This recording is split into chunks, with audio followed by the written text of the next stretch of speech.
Let's welcome Choeib Boutamine, Energy Advisor and CEO at Ranadrill Consulting, sitting in Algeria. Choeib, another big event coming up in the coming days, of course, is the OPEC Plus meeting, the decision on the next steps with the unraveling of the 2.2 million barrels a day cut.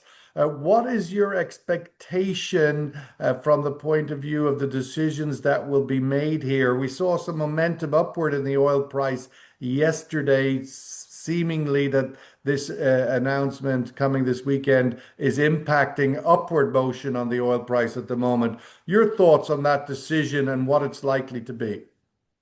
Yeah, good morning. This is a really great question.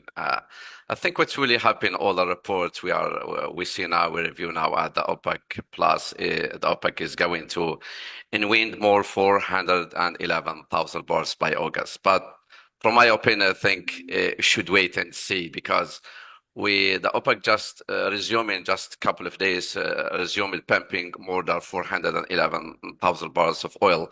So we'll have now like 1.37 million barrels of oil per day as an in-wind. So adding more than 400 in August, I think is really very tough because if we see the stockpiling in China at the moment is at a record level, and we see a report is like 1.18 billion barrels are really stored in China now. And we see what happened the last week in the United States. Inventories increased by 3.8 million barrels. And this is what was not really expected at all. So I think the right thing, in my opinion, is just to wait. So we are adding more than 400,000 at the moment and 11. So I think should wait and see because if we see the fundamentals at the moment, yes, we feel like we're very happy. We are in the summer season. We know demand is very bullish. Everything is okay, but we have to think about the fourth quarter. We have to think about August, September, October, when demand will come back to the previous levels, and I think we'll face many challenges. And this is the question. Maybe OPEC Plus will be ready to cut again if prices drop to less than $60? I think this is a big question because we have to remind everybody that the 9th of July, it's like in 6 days from now, U.S. administration will have a look on the tariffs imposed on the famous day, Liberation Day, the 2nd of April. So I think this will really impact the global oil market. And we know that negotiations are ongoing with China, with India, with the European Union, and with Vietnam. I think yesterday they said they have agreed to reach to impose only 20% of tariffs and between on Vietnam. But I think you see only one country is impacted, has an impact on the oil global market. So imagine something will happen the 9th of July. I don't know if no negotiation, no, let's say no positive things will happen in negotiations, I think will impact a lot the global oil market. Choeib, on that point, I mean, it's not irrelevant to cut the interest rates. We're already seeing the dollar fall dramatically through the second quarter, down over 10%, now trading at about 118 on the euro. That, of course, weak dollar on the face of it is pretty bad for oil producers like Algeria, like the Gulf states, all their incomes in dollars, currencies pegged to the dollar. From your perspective, what impact do you think this could have, is having on oil producers' policy making, given the weak dollar and the weak income that is coming with that for them?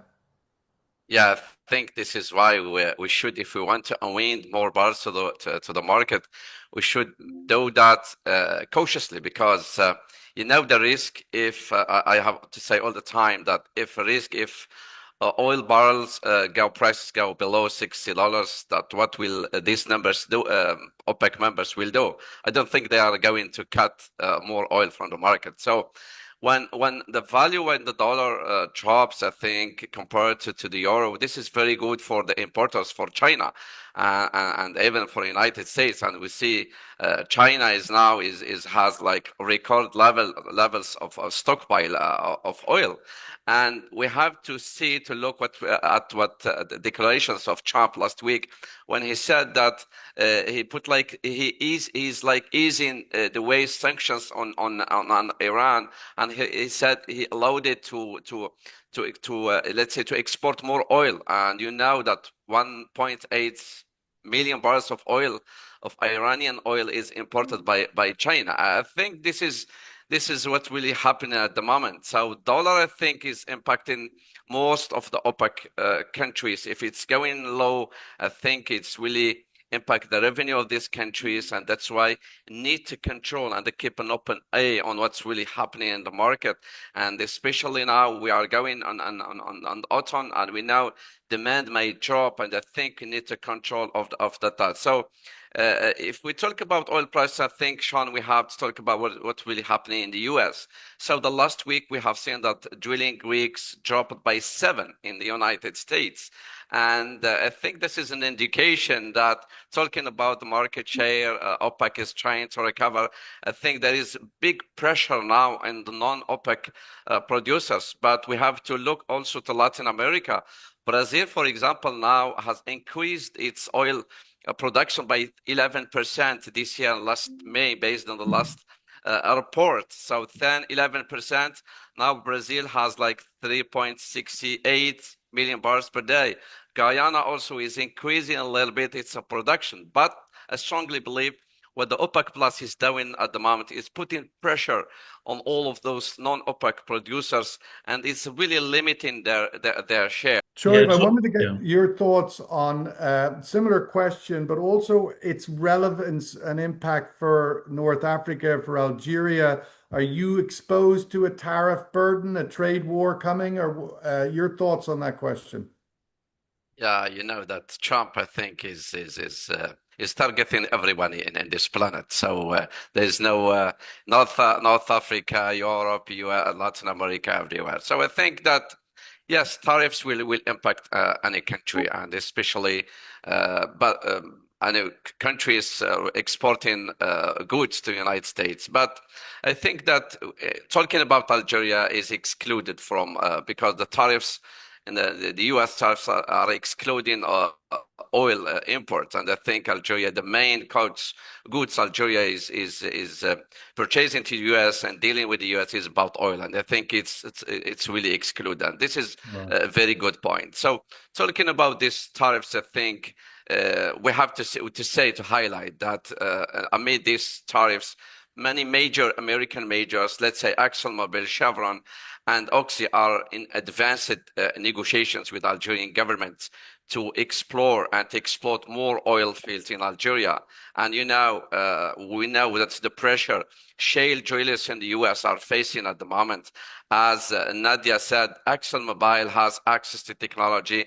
This big major has really deepened effort to reduce the cost of production, but it's not the case for many firms. So that's why I think these countries are targeting Algeria at the moment. At the end of the day, they extract oil and gas from Algeria and just let's say trade it to the very close market, which is the European market, which needs more oil and more natural gas.